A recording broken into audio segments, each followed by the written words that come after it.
Inovação e negócios. Oferecimento. M7 Soluções Financeiras. Multipossibilidades para você.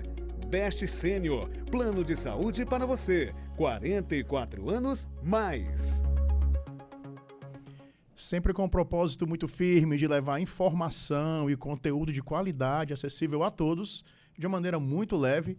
É com prazer grande demais que a gente está aqui de volta com o nosso Inovação e Negócios, programa de todas as quintas-feiras, às 13 horas, ao vivo, sempre com um convidado ou uma convidada especial, aqui na Jangadeiro Band News FM 101,7 e mídias sociais do YouTube e Facebook do Jornal Jangadeiro. Programa hoje muito especial, pauta super nobre, super interessante, com essa jornalista, né, diretora de jornalismo do Sistema Jangadeiro de Comunicação, que é a Isabela Martin. A gente vai falar um pouquinho disso, mas o foco principal da nossa conversa hoje é sobre maternidade atípica, né, e uma história maravilhosa, né, de muita persistência, inclusão e fé. Isabela Martin, que prazer estar aqui com você. Difícil para mim entrevistar a chefe, né, mas vamos seguir, até porque é uma pessoa da minha grande admiração e amizade. Obrigado por você estar aqui comigo. Tudo bom, Isa? Oi, boa tarde, Dandan. Boa tarde aos ouvintes da Jangadeiro Band News FM. A honra e o prazer é todo meu. E não tem isso de chefe aqui, não. Aqui nós somos colegas, parceiros, né? A Isabela que deu o nome desse programa, Inovação e Negócio. Lembra disso? Lembro, sim. Muito 5 bom. anos atrás. Passou muito rápido, né? Incrível. E tá aí, um programa que está se destacando, né? Um espaço muito nobre que traz, né, pessoas relevantes em várias áreas de gestão, mas também histórias muito espetaculares aqui. E é por isso mesmo que eu me sinto muito honrada de estar nessa cadeira aqui, cara a cara com o Dandan. Prazer é todo meu, Isabela. Histórias espetaculares, assim como a sua. Mas eu acho, Isa, assim, para que as pessoas te conheçam um pouco mais, você é um jornalista brilhante, com um histórico aí de muitos anos, de muitas entregas para o jornalismo aqui no Ceará. Então, conta um pouquinho da tua trajetória profissional, por favor.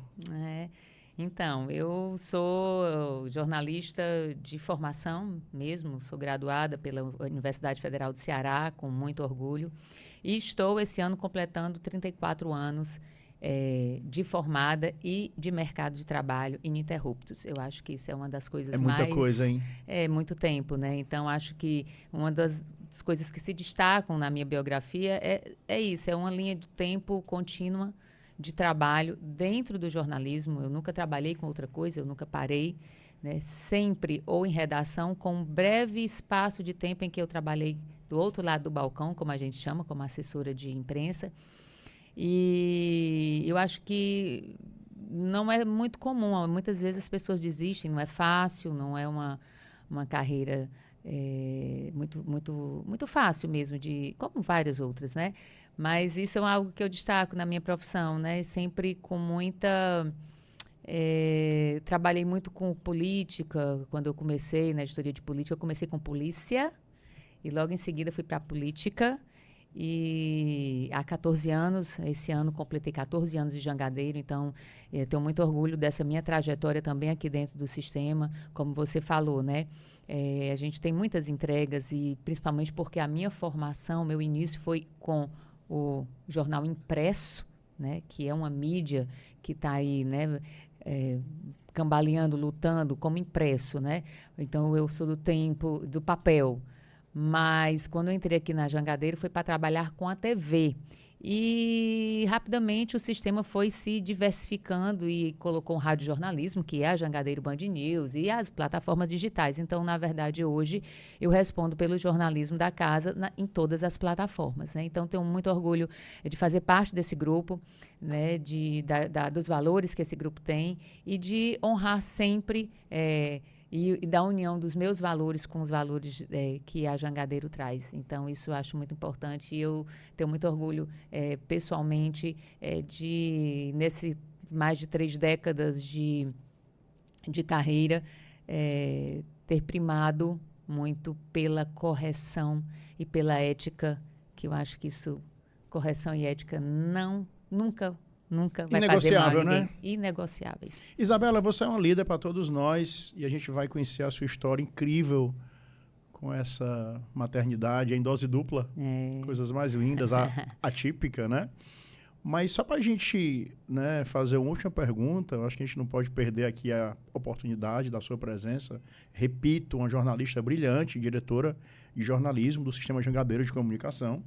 A gente não pode deixar de, né, de explorar um pouquinho essa história da mídia tradicional, que encanta todos nós, né?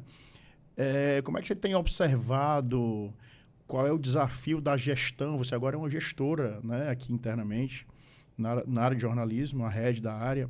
Como é que você tem visto as mudanças na mídia de uns anos para cá? Qual o tamanho do desafio de ser uma gestora agora? Essa coisa de cultura de dados, tecnologia.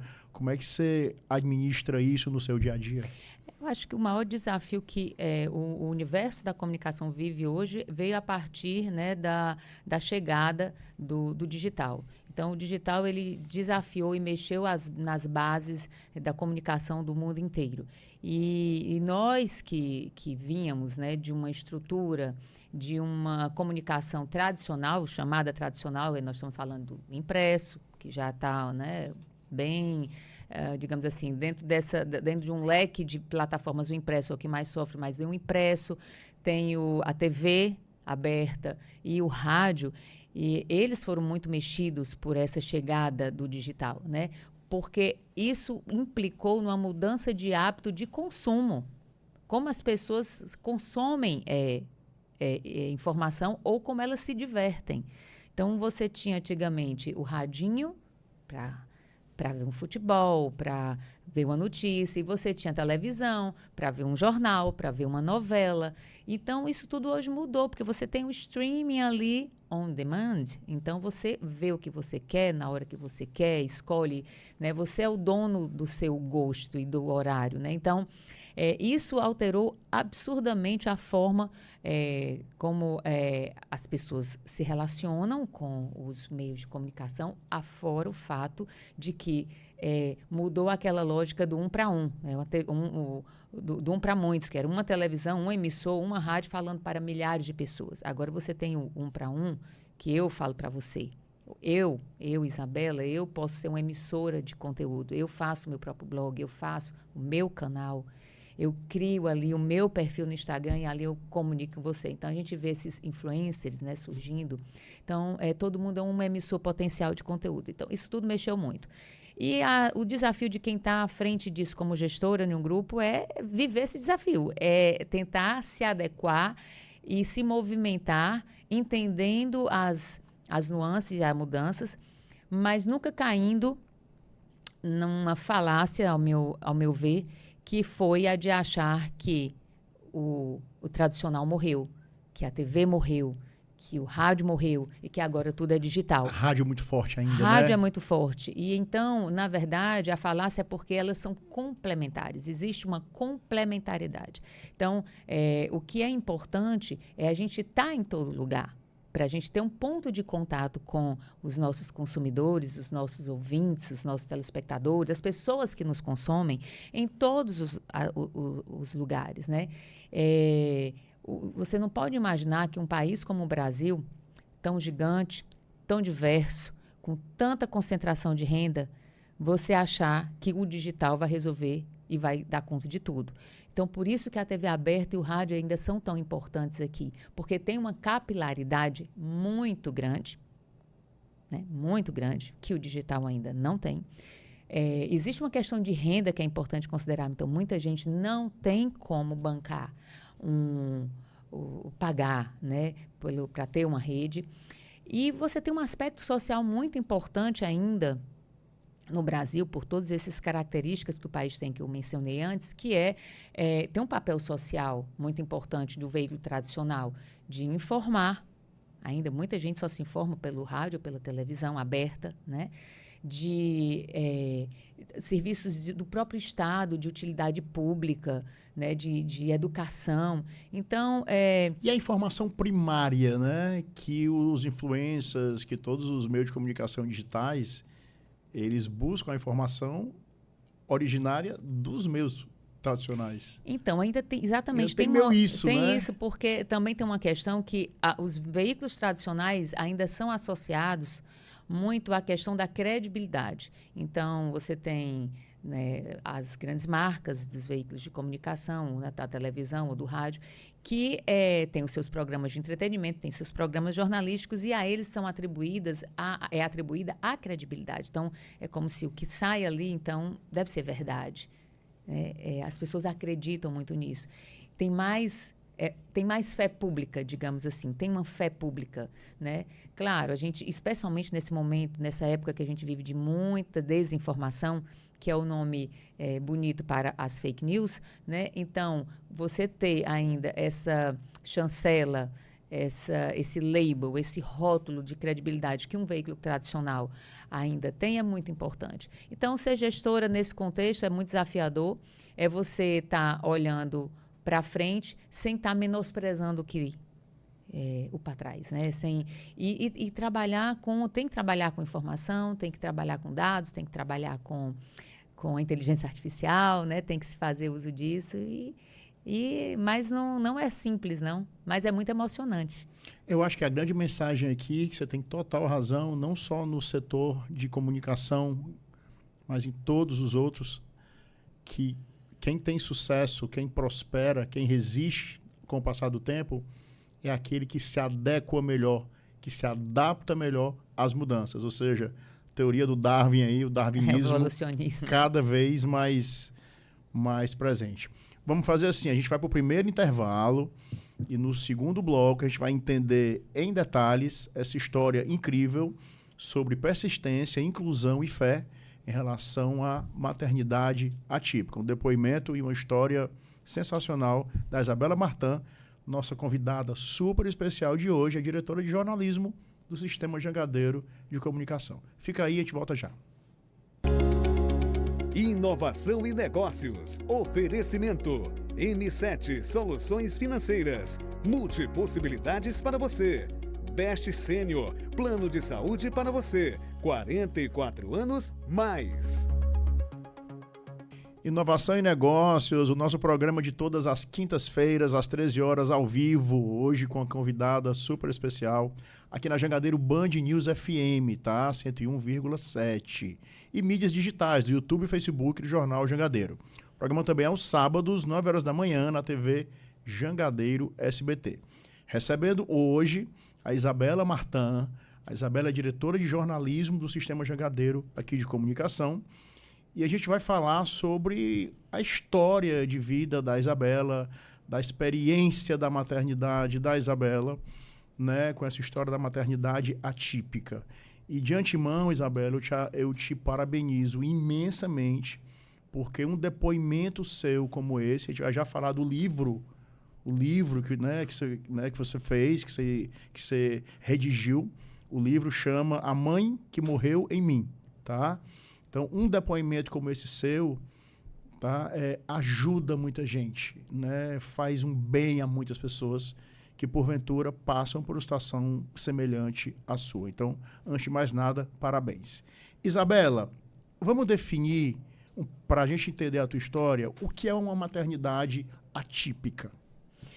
Maternidade atípica é quando os nossos filhos têm algo que convenciona-se como não normal, né? Então, pode ser algum tipo de deficiência, ela pode ser física, como ela pode ser intelectual, né? Física, motora, intelectual.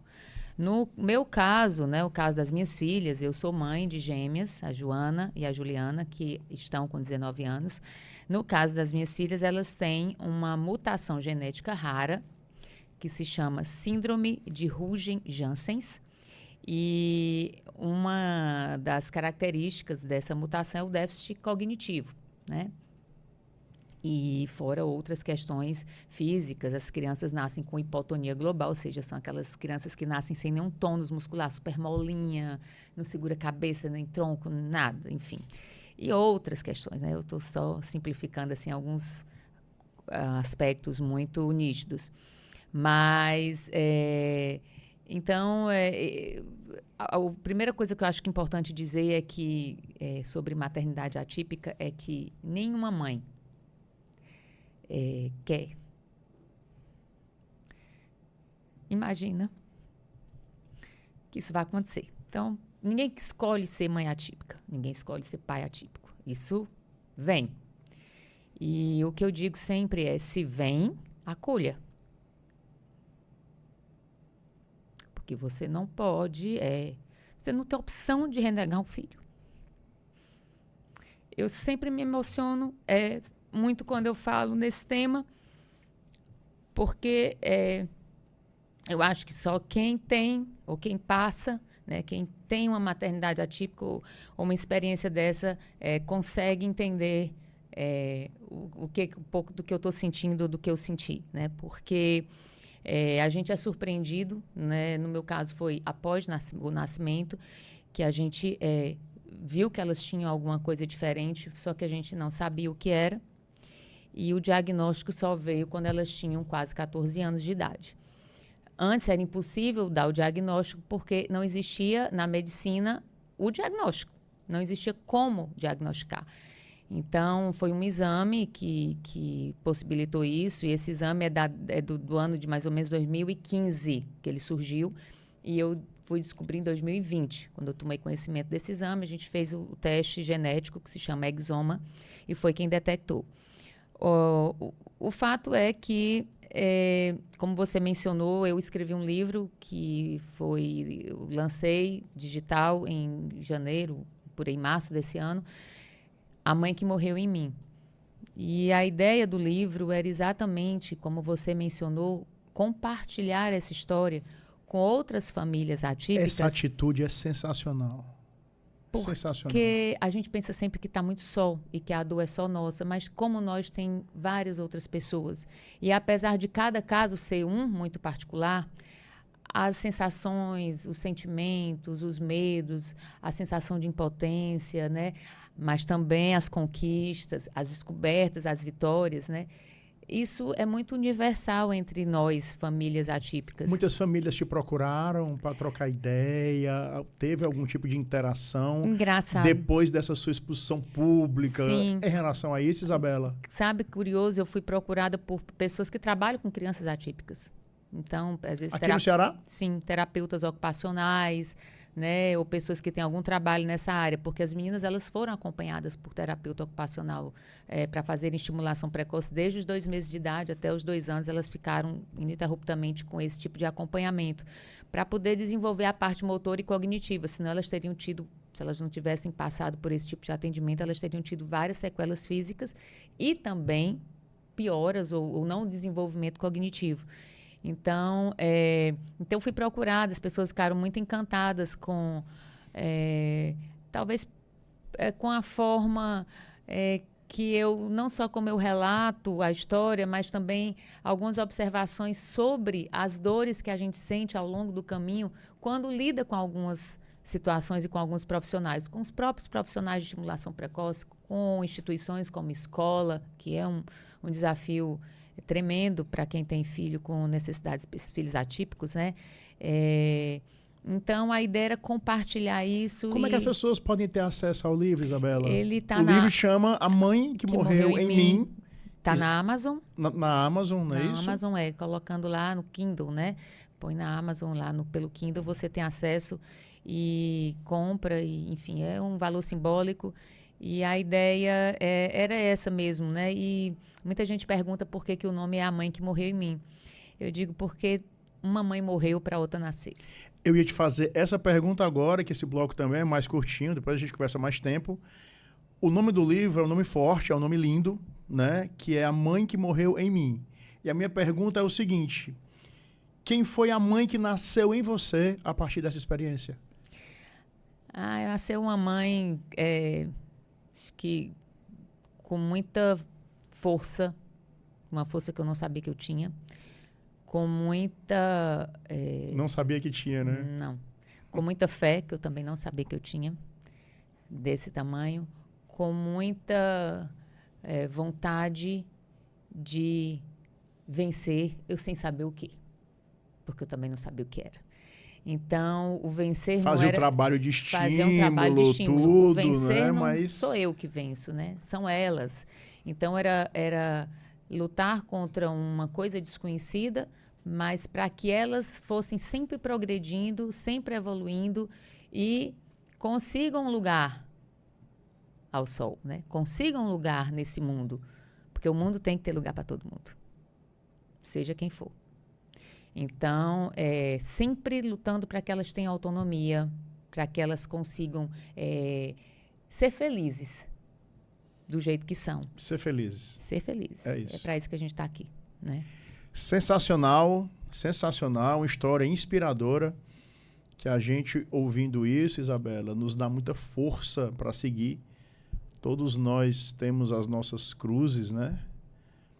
Das mais diferentes formas, tamanhos, dimensões e pesos. E querendo isso, assim, querendo ou não, uma história inspiradora dessa nos dá força e ajuda muita gente. Eu mais uma vez te parabenizo pela forma que você trata isso. Repito, ajudando e encorajando muita gente. Vamos fazer assim, a gente vai para o segundo intervalo. Daqui a pouco a gente volta com essa conversa incrível com a Isabela Martã.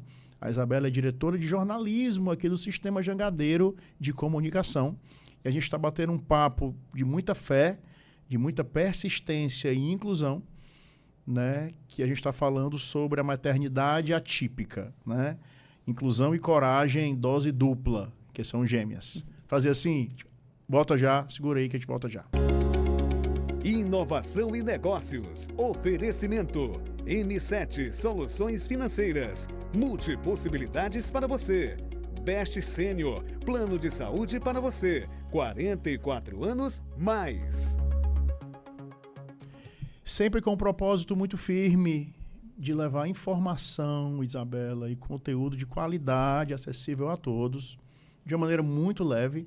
É com muito prazer que a gente está aqui de volta, muita alegria com uma edição especial do nosso Inovação e Negócios de hoje com a minha chefe. Não é fácil entrevistar a chefe. Vem para cá para tu ver. Do nosso Inovação e Negócios com a Isabela Martã, que é a diretora de jornalismo do Sistema Jangadeiro de Comunicação. A gente está falando sobre maternidade atípica, amor, inclusão e coragem em dose dupla, porque são gêmeas. Isabela, você falou agora, você está começando a fazer um relato do seu caso, né, dessa mutação genética rara das suas filhas gêmeas, a Joana e a Juliana, né? E teve hora que você falou muito questão de inclusão aí.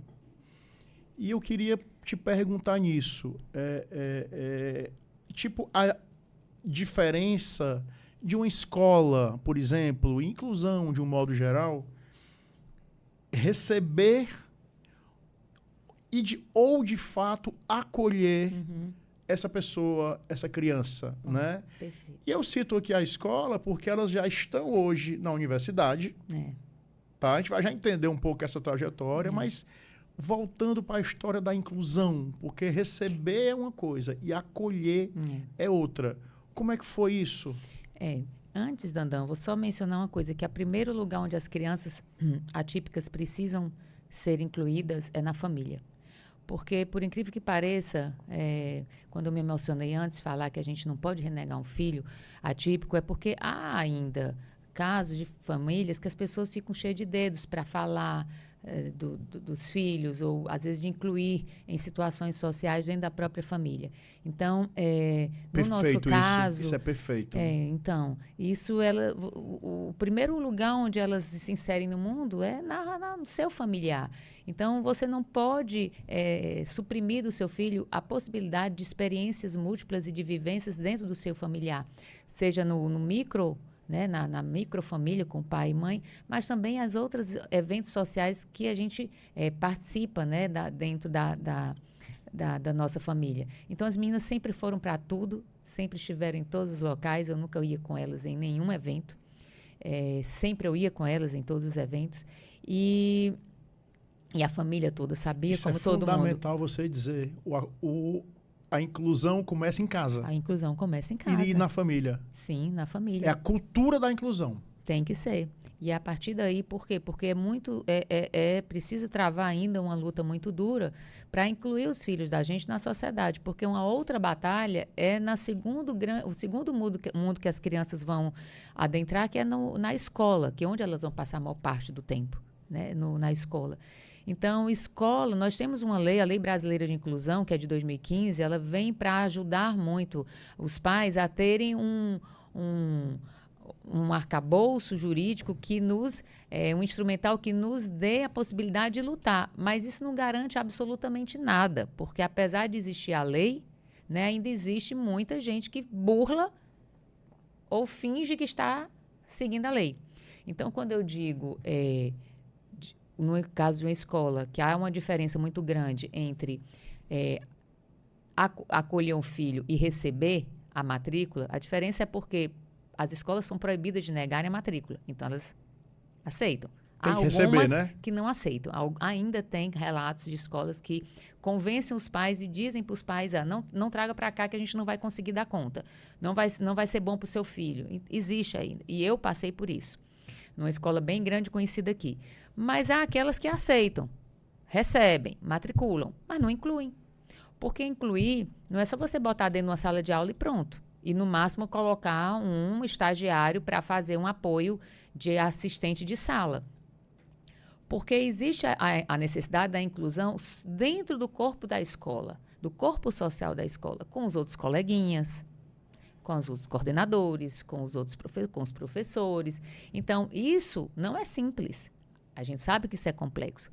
E no meu caso, com as meninas, além dessa questão, tinha outro ponto que era como a mutação delas causa um déficit cognitivo, não é uma questão física, não enxerga, não tem uma mão, não tem um braço, não. Elas têm um déficit cognitivo, então todo o conteúdo precisava ser adaptado. E para a gente conseguir isso aí, quando conseguia, é a custo de muita, é quase às vezes uma humilhação. Até uma hora que você chega, sabe, e tem que ser muito firme e muito dura, sempre com medo de resvalar isso negativamente nos seus filhos dentro daquele ambiente. Então, é muito sofrimento, é muita luta, mas não pode ser diferente, não pode desistir, porque eles precisam e eles merecem e eles têm o direito. Essa é uma questão. E isso, estou falando de você dar as condições objetivas para que aqueles seres ali consigam, ao longo do tempo, um tempo mais lento do que todas as outras pessoas, um tempo mais no tempo delas, no caso, né? No tempo delas, elas consigam adquirir algumas conquistas e habilidades que vão permiti-las sobreviver nesse mundo, quando eu não estiver mais aqui. Isabela, elas hoje têm 19 anos? Sim. 19 anos. Estão na faculdade.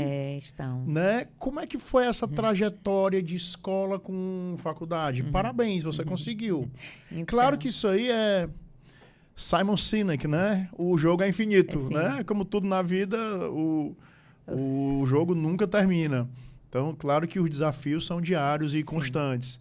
Mas essa fase da escola terminou. Conta um pouquinho de bastidor dessa inclusão a faculdade. Essa fase do Estão término. estudando o quê? Aonde? Conta elas aí. Estão uma está fazendo design gráfico, a Joana, e a Juliana design de interiores.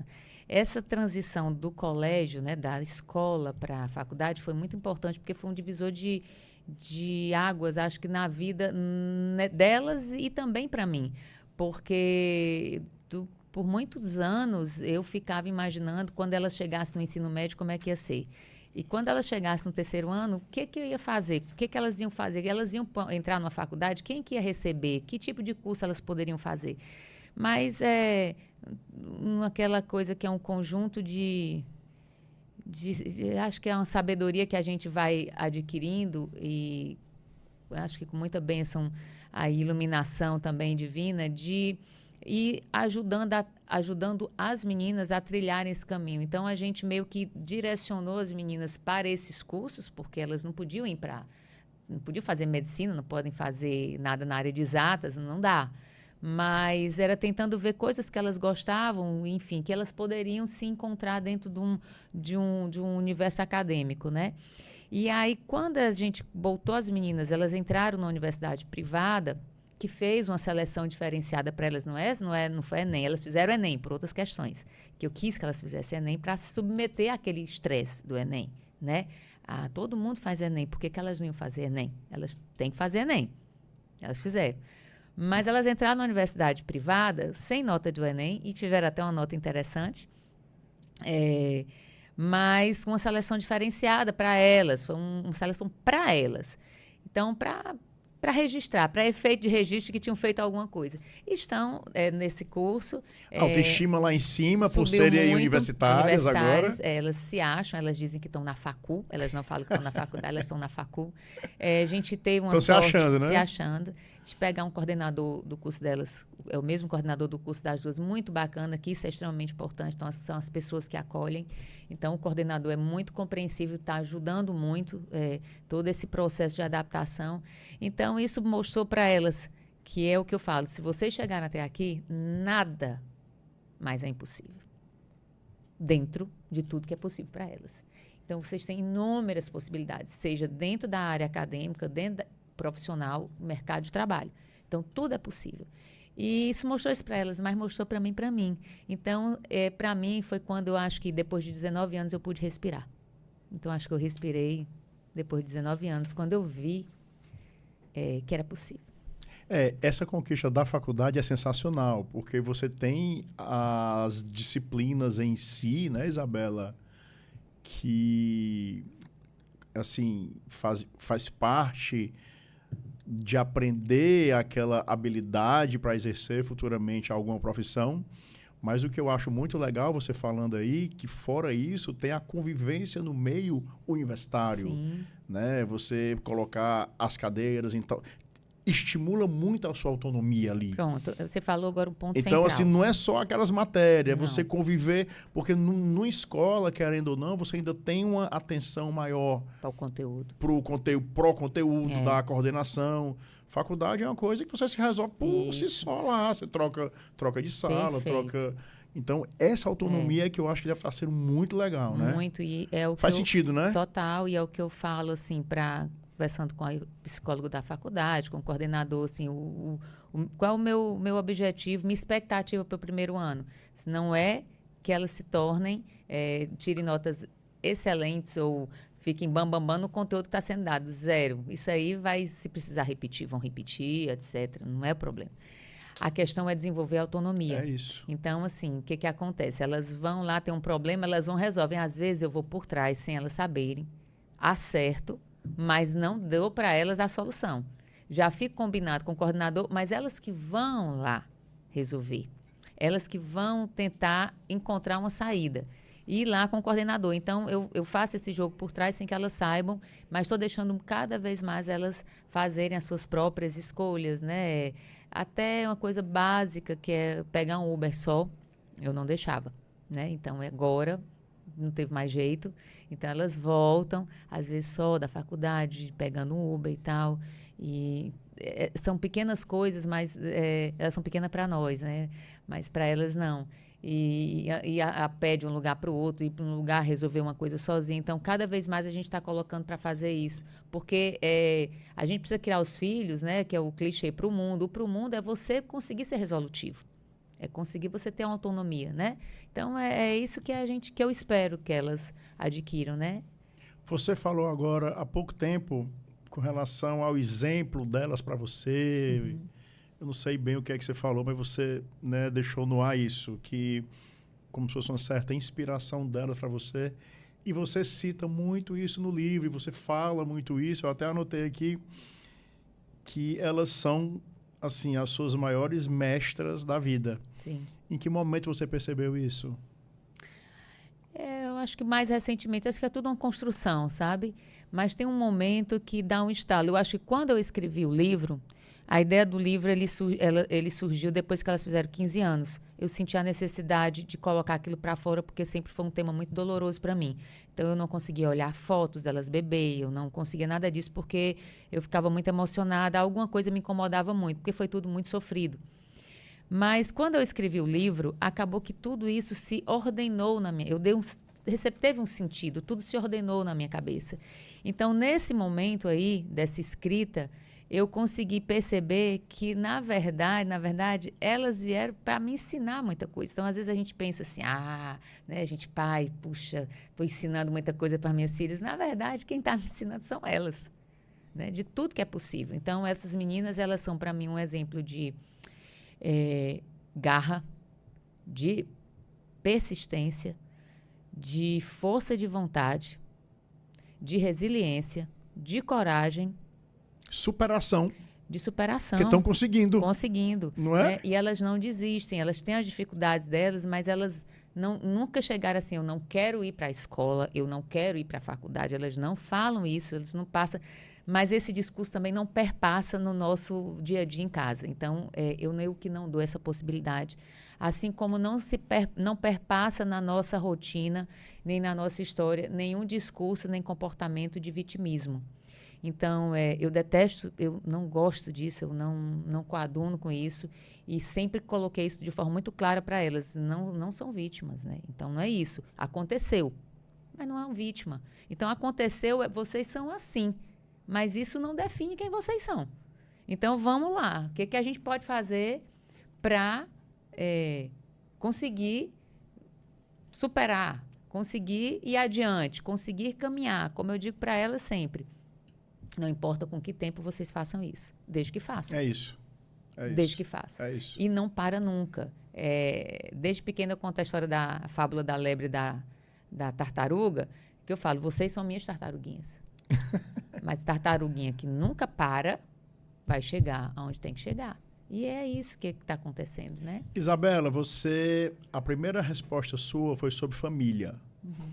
Foi sobre a importância da família nesse processo, no que diz respeito à inclusão e tal. Você é uma pessoa maravilhosa, uma jornalista brilhante, com histórico absurdo aí de entregas. E voltando para o assunto família, certo? Eu queria saber a importância da paternidade nesse processo como complemento, né, fundamental, né, na condução, né, das meninas. A paternidade... E até de um modo geral. De um modo geral. Né, sempre pensando nas diversas mães, Sim. pais, né, que estão aqui nos assistindo, tá certo? E que certamente estão ouvindo a sua história como exemplo e muita inspiração. Então, qual conselho você daria para os pais e a importância dos pais nesse processo? Acho que os pais têm que assumir o papel que lhes cabe. Independente se é uma paternidade atípica ou não. A grande questão é que, quando se trata de uma família atípica, se um pai é omisso, se um pai não assume o papel de pai, né, não é provedor. Não estou falando de prover. Prover é uma obrigação. Prover é uma obrigação, mas quando não assume o papel de pai, de paternar, recai sobre a mãe, a mulher, todas as obrigações que já tinham, mais todo o peso, a carga e o ônus de lidar com crianças especiais, que implicam em cansaços físicos, as dores e cansaços psicológicos e as escolhas muitas vezes difíceis que as mães tomam muitas vezes sozinhas, porque os pais se omitem. E aí é aquela história, para o bem ou para o mal, a decisão e a escolha foi sua, mãe. Mas cadê o pai? Então, eu acho que... Você falou tudo, tem que assumir o seu papel que de cabe. pai. Sejam filhas atípicas ou não. Ou não. Então, o pai tem um papel absurdamente importante, né? Eu acho que cada um de nós tem a sua própria relação com seu pai, sabe como foi importante, ou se não teve, como fez falta a relação com o seu pai. Imagina, não é diferente com nossos filhos atípicos, é a mesma coisa. Então, assim, as meninas têm uma relação incrível com o pai delas, né? Ele sabe que ele foi omisso muitas vezes. Eu sou muito transparente, eu coloco isso no livro. Foi muitas vezes eu tomei praticamente todos os direcionamentos sozinhos, não tenho orgulho nenhum disso. Isso foi o que precisava ser feito, porque eu sempre digo que eu vou pecar pelo excesso, mas eu jamais pecarei pela omissão. não coaduna, não tem um compromisso com a missão. Porque a coisa mais cômoda do mundo é você não fazer nada. Porque você também não erra, se não fizer nada. Mas aí, eu não poderia fazer isso com elas. Então, para o bem e para o mal, né, todas as opções, todas as escolhas, e a forma como eu lidei com isso, muitas vezes não foi da melhor forma, não foi mesmo. A gente se arrepende de muitas coisas, né, mas é como eu também digo no livro, eu preciso me perdoar. Eu ia te perguntar isso no começo, seria a minha segunda pergunta. Vamos falar um pouquinho de medo e culpa? Tem isso? Toda mãe tem culpa. Eu escrevi um artigo que eu disse, quando nasce uma mãe, nasce o medo. E quando nasce a mãe, nasce a culpa. Não existe uma mãe que não tenha medo. E o meu maior medo é perder. Eu acho que o maior medo de uma mãe é perder o filho. E a culpa já é inerente, né? A gente acha que tudo que acontece com o filho da gente, porque algo que não deu certo, ou seja lá o que foi, foi porque eu fiz assim. Poderia ter feito diferente. Poderia ter feito diferente. Poderia não ter feito isso. Exato. Então, toda mãe tem culpa. Eu acho que isso já é do jogo. Mas o fato é que a gente tem que tomar, tem que ter atitude na vida, né? Tem que ter coragem para tomar as decisões. E eu assumi esse compromisso, assim, desde o começo, comigo e com elas. Eu acho que o compromisso é um contrato, assim, meu com elas, delas comigo, nesse sentido, sabe? É um contrato de amor que a gente tem. Isa, qual foi o momento mais difícil dessa caminhada? Teve algum episódio, Teve. Qual foi, assim, algum odor, enfim, alguma hora... O começo foi horrível. O começo, logo, a novidade, né? A novidade, Logo quando a gente... que eu acordei da anestesia e soube que tinha algo errado, aquilo foi terrível. A primeira noite na maternidade foi um horror. Né? Você já percebeu logo no primeiro... Na hora que nasceu. Na hora que nasceu? Os médicos perceberam, né? Porque elas tinham uns abalos, assim, qualquer estímulo sonoro, tátil, visual, elas tinham uns abalos muito grandes. Logo depois eles perceberam outras coisas, né? Então, a minha primeira noite na maternidade, eu acordei de madrugada, elas estavam na UTI, e eu perguntei para Deus o que é que eu ia fazer com 2 filhas com problema, com defeito. Então, essa é uma culpa. E como é que você pergunta isso? Né? Então, essa foi muito difícil. Depois disso, algumas outras, né, muitas outras coisas iam surgindo. Episódios pontuais. Mas quando elas tinham por volta de uns 8 anos, pediram para fazer uma avaliação psicopedagógica, cada um ia numa profissional diferente, e a Juliana foi numa profissional renomadíssima aqui. E quando ela foi dar o relatório, né, fazer a devolutiva do relatório dela, para mim e para o pai das meninas, para o Luiz Sérgio, eu sei como é que uma pessoa consegue ter uma sensibilidade de elefante. Super inadequada, insensível. A forma como ela falou, eu saí de lá achando que as meninas eram incapazes, nunca iam ser nada na vida. Então, eu só chorava. Eu não saí de lá, vim para cá, para Jangadeira, inclusive, e eu só chorava. Eu não conseguia nem falar, porque eu falei, pronto. Deu um diagnóstico. Tirou tudo que não podia, que são as esperanças. Né? Tudo. E não estava certa, né? E não estava certa, além do erro. Além do erro, né? Até porque elas estão hoje cursando design, as duas, né? Estão aí. Design de interiores.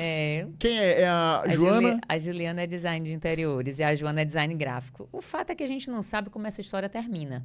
Eu não sei se elas vão até o fim do curso, o que elas vão fazer, o que elas vão trabalhar, não sei.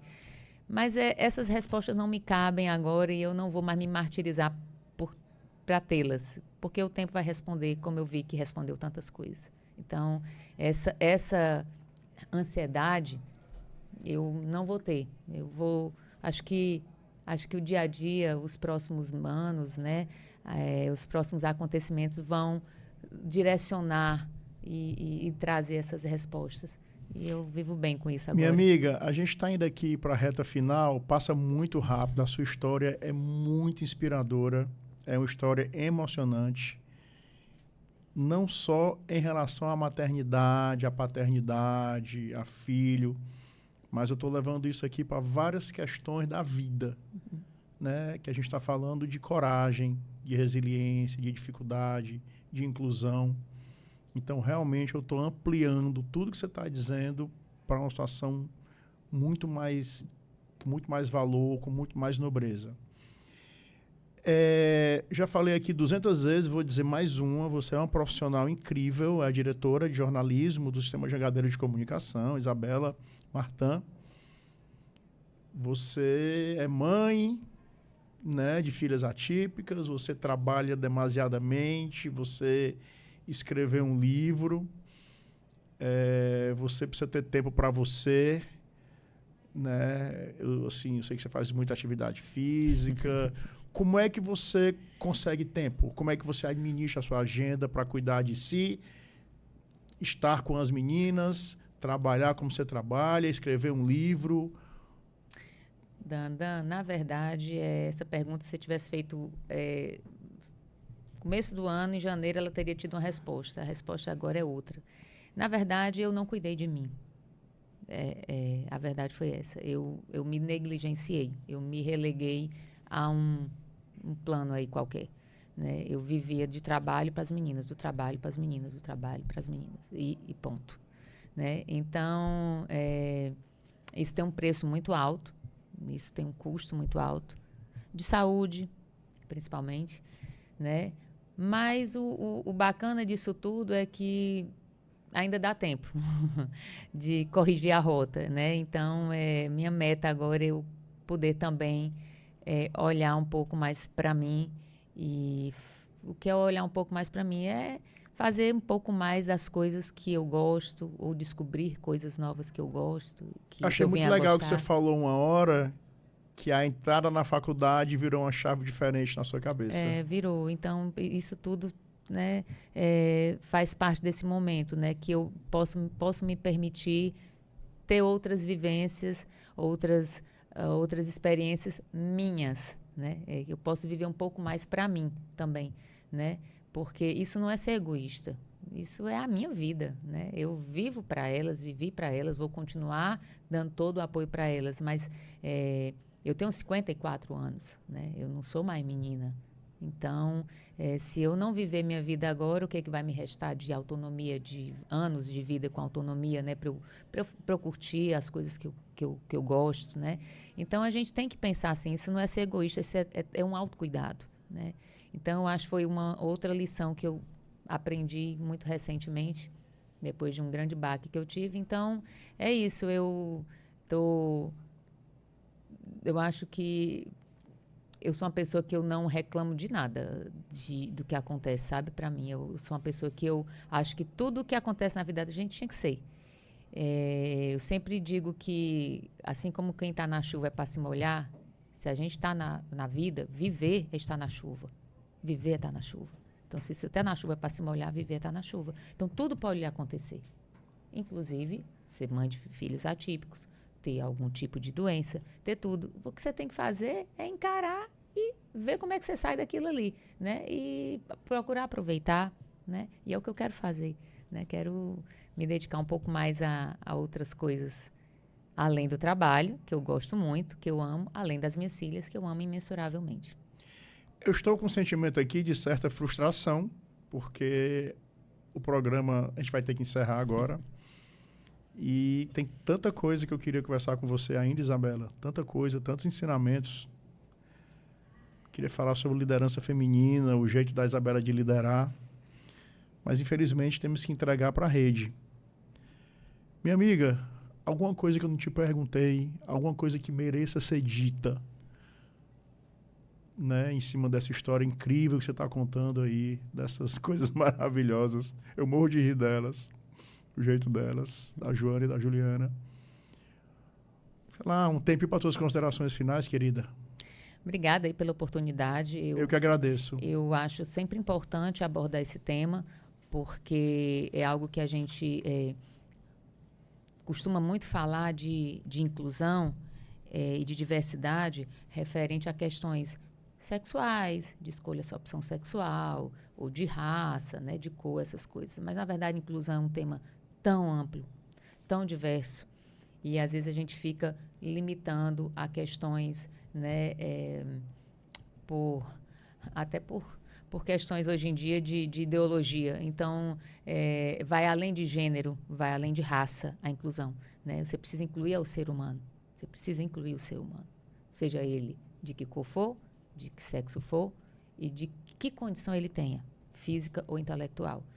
Então, dito isto, eu acho que a gente, pais e mães atípicas, tem que amar seus filhos, tem que acolher seus filhos, tem que lutar por eles, né? Uma conversa maravilhosa, né? Um exemplo maravilhoso de persistência, fé e inclusão com a Isabela Martã. A Isabela é diretora de jornalismo do Sistema Jangadeiro de Comunicação, né? E a gente está aqui, a gente bateu esse papo sobre maternidade atípica, né? E aonde ela teve a coragem, né, e um sentimento de apoio a todas as outras famílias que, porventura, passem por situações semelhantes ou não, porque esse assunto pode ser levado para diversos tipos de desafios que nós, seres humanos, tenhamos em nossas vidas. Um grande abraço a todos. Isabela, muito obrigado pela tua presença. Fica com Deus, um grande beijo. Até o nosso próximo programa, se Deus quiser. Inovação e negócios. Oferecimento. M7 Soluções Financeiras. Multipossibilidades para você. Best Sênior. Plano de saúde para você. 44 anos mais.